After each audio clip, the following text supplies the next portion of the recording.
Hello, everybody. So we are back, and we are back with the next session. And the next session is the Peacemakers project, which is headed by Koch University and presented today by Humboldt University. And we have Christine Küter, who can start right away. So without further ado, I will stop my screen share, and the screen is all yours. Yes. Hello. Thank you, Uwe, for introducing me. Thank you so much that we can be here and actually present our project. And thank you all for listening. I will just start now, and at the end we can discuss and have questions and talk about the project. So let me just share my screen with you.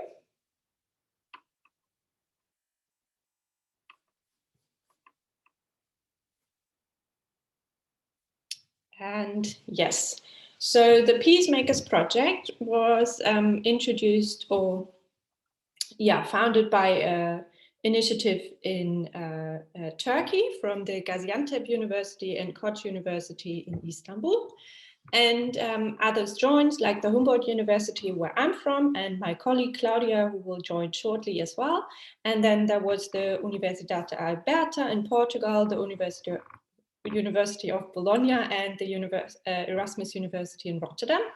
And we all worked together in this project. And the idea behind is to actually foster positive attitudes between migrants and hosting societies, especially in the youth, and especially between or among students and university students. And let me just give you a quick introduction of what we did and what the objectives are. It was the idea behind it was very interdisciplinary. So it was from social science as well as social psychology, and other fields. And the idea is to enhance social, civic, and intellectual competencies. So people can actually reduce their own prejudices and stereotyping, and both groups like migrants and hosting societies can actually foster peaceful dialogues and intercultural dialogues. Especially this was done for the universities and students in universities, because there have been some troubles in Turkey, especially within this group, because things didn't run as smoothly as wished. So this was actually the whole idea behind this project, and to also have a group of students who are then trained to be the peacemakers and the peace builders, to kind of work or be multipliers for such a peaceful dialogue and intercultural competencies. And we will talk about that later on, but these peacemakers or these students were then called peace envoys in this whole project. And they were trained in boot camps I'll show that in detail later, to actually get all the competencies and to reflect on stereotypes and prejudices, to actually decrease those and foster the dialogue.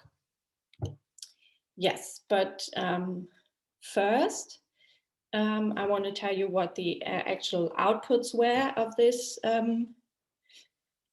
of this project. So in total, there were 4. There were the need analysis and a strategy paper, which actually went hand in hand. So for both, we did a research and evaluated the situation of migrant policies in every country. And then the analysis and the findings that we have were put down in the need analysis and in the strategy paper. In addition to that, we developed an online course seminar, which was also the idea behind it to give people competencies to lower prejudices and stereotyping. So this online course can be self-learned but is also now used by a university, Alberta in Portugal. So this is kind of prolonging of the Peace Envoys boot camps in a way, but it's taken online. And then there is the Peace Dialogue Campus Network Best Practice Guide, because all the Peace Envoys, so that are the students group from every university, they had events and seminars and workshops, which they did in their own university to foster that dialogue and to actually be peace makers. And they were all put down and recorded in this best practice guide. So other students, other universities can have a look at it and see and maybe implement these strategies as well. All resources are open access and available to anyone. So if you want to have a look, please be invited to. They can be found under the homepage with this at the PEACEMAKERS Scotch University homepage, and anybody, it can be disseminated, and anybody can have a look who's interested in it. So first of all, I want to tell you about the need analysis, the first output that we had. So we analyzed each of our colleagues. We analyzed the current situation in our country. So I'm from Humboldt University, Germany, for migration policies, and also the historics, how migration was 100 years ago, how it developed, how it came to the situation we have today. In addition, all the universities did 150 surveys with 50 native students and 50 migrant students, and 50 migrants who are not students. And that was done online. And then, also we found, the students obviously were from Humboldt, for example, in my case, but also then from Erasmus University or University of Bologna. And the non-student participants we found through NGOs and worked together there and conducted these surveys at the beginning of the project. And there were questions asked for intergroup prejudices and the intergroup contact hypothesis. And that was actually, the survey was based on these. It was conducted in 7 languages because we were like a very European project. So it was in Turkish, Dutch, German, Italian, Portuguese, and Arabic. And also there were done some face-to-face interviews in the Humboldt case, and also some focus groups in the Dutch case, because due to very regional differences. Yes, and the need analysis is complementary to the strategy paper, which I can talk about right now. It was mostly, it was done under the lead of the University of Bologna and the University of Alberta. And so we analyzed the surveys within SPSS analysis, and published these analyses in the strategy paper, in addition with an overview of the national migration policies that are in place right now. So the current situation of migration in the respective country. The aim was to identify the prejudice and discrimination level between migrants and natives in the specific city of the university. For example, for Humboldt, it was Berlin. And as I mentioned before, it was based on the assumption of the hypothesis of intergroup contact theory, and actually that was very much confirmed, that intergroup contact fosters social integration, and was actually confirmed in all cases, and underlined actually the relevance for the activities of our peace envoys. So our students that make activities and were trained in intercultural dialogue. So the online course was done under the lead of Humboldt University with the support of University of Alberta. It is called How to Stop Discrimination and Enhance Cultural Dialogue, and it can be done as a self-learning course, so open class course. You're very much invited to access it as well, but it's also part of the curriculum of the University of Alberta and is used there now. The best practice guide is called How to Design Your Own Social Inclusion Project, and is based on the project that the students or the Peace Envoys implemented in their own home country and in their home city and university. I will give you some examples of these projects later on, so you can have a good impression. Yes. So then we're already at the boot camps. So in total, we had 3 boot camps organized in this within this project. The first one was held in Rotterdam, the second one in Istanbul, and the third one in Bologna. The main objective actually of the boot camp was to discuss topics crucial to peace building, and all under the headline of Peacemakers. It was a very interactive structure, and the participants were the students from each participating university. So it was 5 students each from each university who volunteered to take part in this project. All the students had very different academic backgrounds, so they were either from doing their bachelor's or their master's, from social science, from psychology, from business administration, education, which was very nice. So a very diverse group, also with a lot of different nationalities, obviously. That made the boot camps very vivid and very lively. So yeah, the structure of the boot camps was mostly based on lectures, workshops. We also did field trips to NGOs and had some training activities. I will go into detail later on and show you some examples what we did. And the topics were obviously within the project. It was about intergroup contact, intercultural learning, stereotypes, prejudices, and tackling social inequality. So lectures and workshops were based on these topics. What was also very important, and I think a very effective tool during these bootcamps, were the reflection hours for the students, so they could give feedback, they could reflect on their own,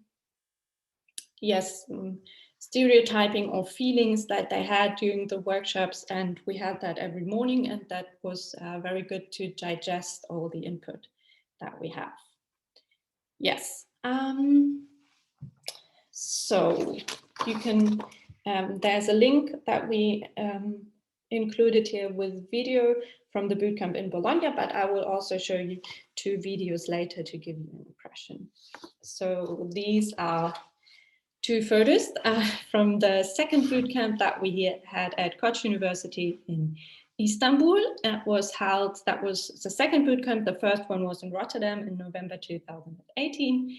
And the first one, the second bootcamp in Istanbul, was in May 2019. And yes, we had lectures, field trips, and interactive activities such as human library and intercultural communication workshop. If you're not familiar with the concept of a human library, I will tell you later, but that was a very popular concept during this whole project. And the intercultural workshop, for example, was a concept to examine or re-examine culture and actually question it. And what we saw is that within all the 30 students that were participated there, it was really hard to define a concept of culture. So it is very much a subjective meta.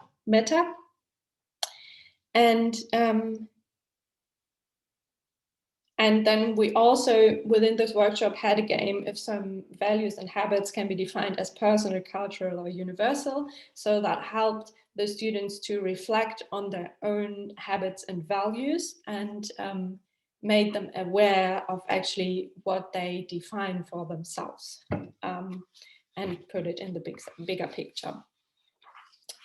And then we had the human library, which is an activity, and the goal is to bring people together and to share stories and to start a dialogue, start discussion, and then in the end actually question your own prejudices and maybe talk, and realize your own fears with other people. And human library is in a way a metaphorical sense. So the books are people that tell their own stories about migration and experiences, and maybe also some experience about social exclusion. And thus open up discussion between the students and the storytellers. And one could share experience and actually enter dialogue and see the other people, what's behind the other people's story. Additionally, we took 2 field trips in Istanbul. One was to ASAM, which is an association for solidarity with asylum seekers and migrants. It's based in Istanbul, and it provides health services, psychosocial support, and legal counseling. And we were shown around the property and could talk and ask questions to the people that work there. And in addition, that was the one photo that you see here, where we're all gathered and listening to that one employee from the Community Center for Syrian Refugees and Asylum Seekers that was situated in Sultanbeyli in Istanbul, and where a lot of migrants live. And they also offer, like the center also offers healthcare services and classes and workshops for general education and also for kids. So then we had the last. From my side, so my name is Claudia Mattes, as you can see, and I collaborated in the project with Christine, and we will, sorry for being a little late, but I think Christine has already talked about all the relevant issues, so we will finish the presentation soon so that we will also have some time for questions from your side. Yes, thank you, Claudia, for introducing. Yes, we will, we can both answer and discuss all questions later. And yes, just now go on with the activities of our 3rd bootcamp in Bologna. It took place in September last year. And it was a bit different in the sense that also the students, as you see here on one photo, were presenting their project that they have done as peace or envoys in their university. So it was about their creative ideas for social inclusion of migrants and migrants or migrant students on their campuses and cities. And students also, like during this bootcamp, we also met students from Ethiopia who took or participate in a project that was initiated by the University of Bologna. And what was very interesting to see there, when this student from Bologna with a refugee background came to class, and first there you could see that they were a bit nervous, but the ice was very quickly broken, and they all shared the same experience, since they are all students in the end. That was very nice to see. Yes, we also did some field trips and saw some NGOs, which was also very interesting. And that was actually the 3rd bootcamp, and also unfortunately the last one. So it was like a nice wrap up with also some lectures and workshops again. So I want to show you now quickly what the students did, or the Peace Envoys did in their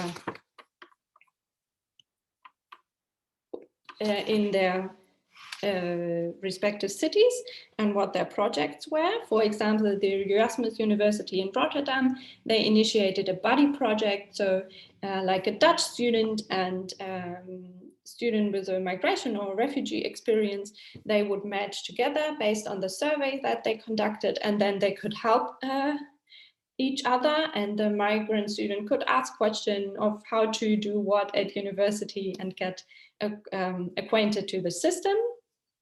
In the project, they then discovered that they kind of need a more buddy system, so they had to adapt it a bit, but that was one example. Last minute. Yes. And I want to show you one quick video now. It's very short, as a voice from one of our peace envoys. Unfortunately, we have to wrap up, but I can show you this very quickly.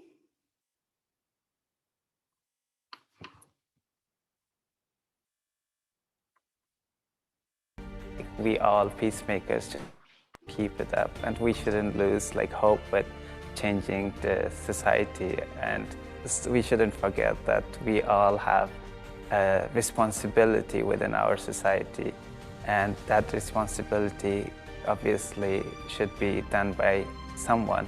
It shouldn't be only peacemakers, but it should be every person living in the society. I hope that one day we will have a very broad and a very big network that's not only peacemakers from 5 universities are there, but peacemakers from each country of the world.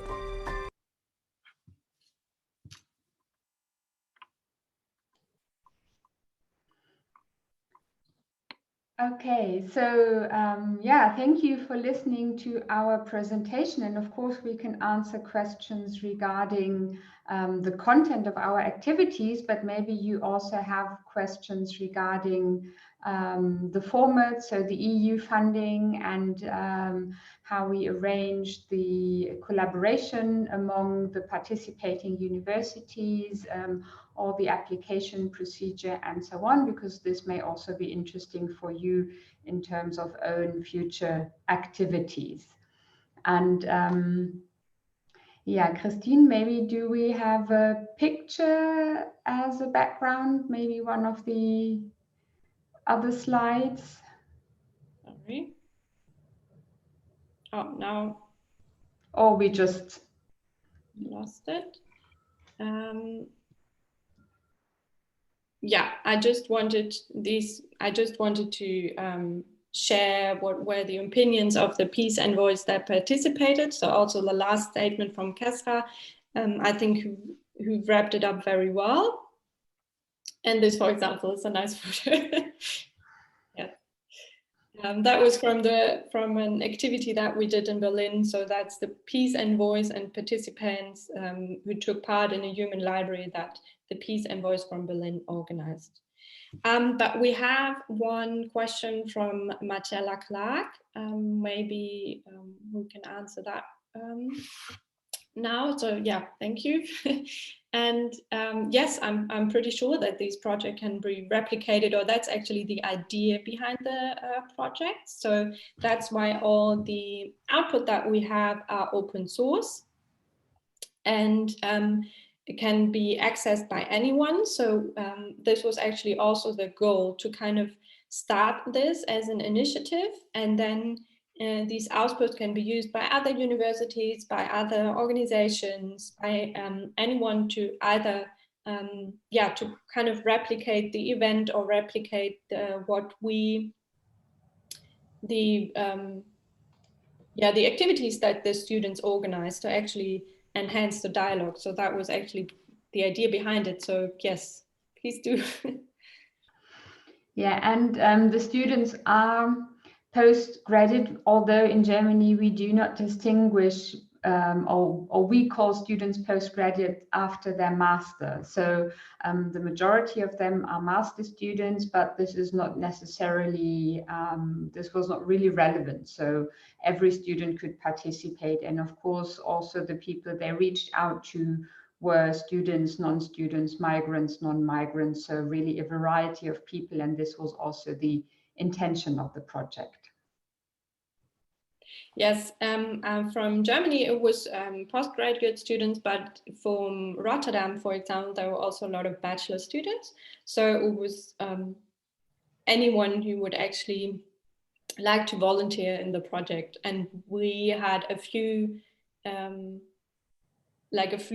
more applications, and then but obviously, unfortunately, the spots or places were restricted, but anyone could apply or participate.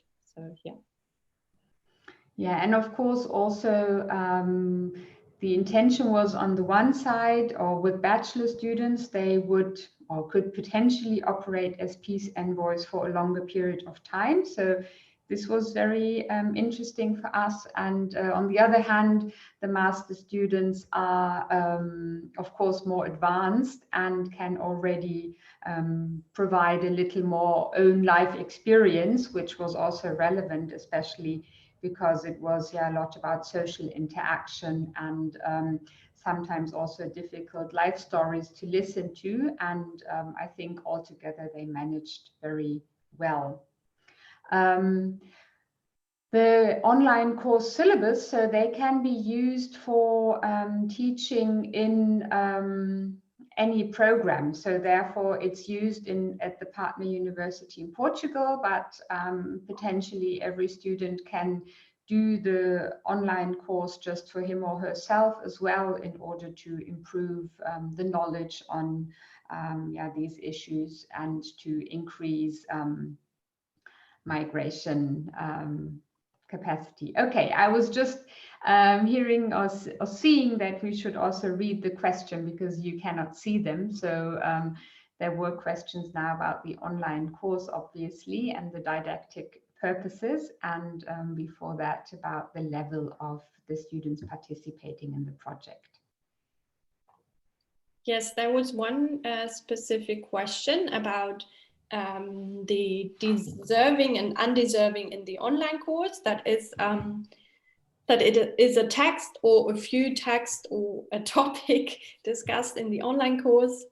It is about a theory and also studies that show within Europe that some people seen as more deserving than others when it comes, for example, to social welfare or to social inclusion. And this is discussed in these topics. So who these groups are, if it's like elderly people or migrant people or people that of younger age, unemployed people. So this is actually what the topic discusses and also shows the empirical evidence from Europe. I do have a question, if that's okay. Sure. Because technically, as a host, you cannot pose a question through the system, so I have to ask this way. It's probably one of the most important projects when we look at the whole issue of mindset change in society. So, as I always say here, are a lot of practitioners. So, tell us about the problems you faced. The bumps in the road, what did not work the way you thought it would work, and what did you do in these moments? So just to share maybe some of that.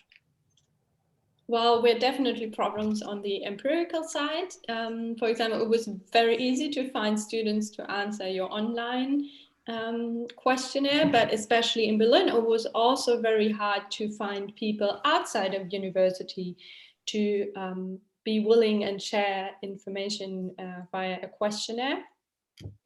Especially in Berlin, although there are a lot of people living here with a refugee background, a lot of people also want to ask them questions, and I can understand that people just get tired of it and don't want to do it anymore.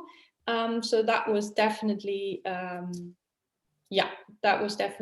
bit of a challenge. And I know that my colleague in Rotterdam had a similar issue with getting all the surveys and getting the numbers of the surveys together. So that's why she she did focus intergroups to actually get the data in the end. Yeah. Thank you so much. I mean, there's a lot more to say, but as we know, we are on a very tight schedule. So thank you very much. I think it is a very, very interesting project, and it gives a different edge to the opportunities we see in IHAS. So I thank you very much.